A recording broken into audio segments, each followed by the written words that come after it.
Chill ride sa malamig at overlooking na lugar. If taga-north ka naman, halika samahan mo kami papunta sa Rainbow 89 Eco Park Camping at Trekking Site dito sa Tanay, Rizal. At ang marilake sa mga riders dahil sa mahaba at palikulikong daan at scenic at overlooking view ng Sierra Madre Mountains. Bonus na yung walang gaanong four wheels dito so parang solo nyo talaga yung daan. Mga 7 AM kami nakarating dito sa Rainbow 89. Kung gusto nyo maabutan ng Sea of Clouds, punta kayo ng mas maaga, mga around 5 or 6 AM.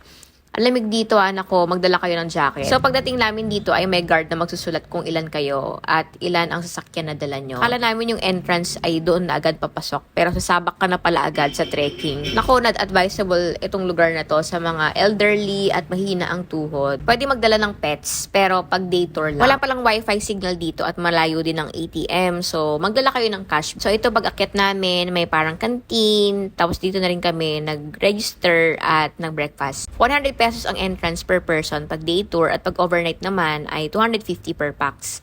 May parking fee ang motorcycle na 20 pesos at 50 pesos naman pag car or van. May mga kubo din na pwedeng rentahan at yung iba ay may overlooking view pa at paswing. From 1,500 to 3,500 yung rent ng mga kubo. So ilalagay ko na lang sa description yung details ng iba pa.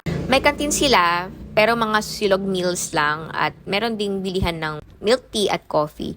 Mga around 120 pesos to 200 yung food.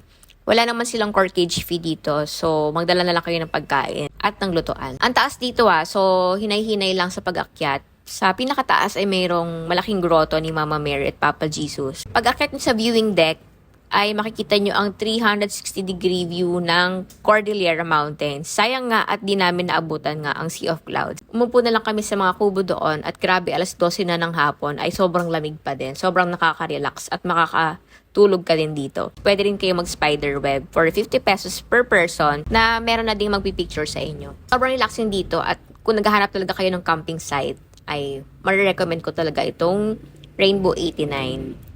Ayan. Follow for our part 2 Tanay Rides video. Bye-bye!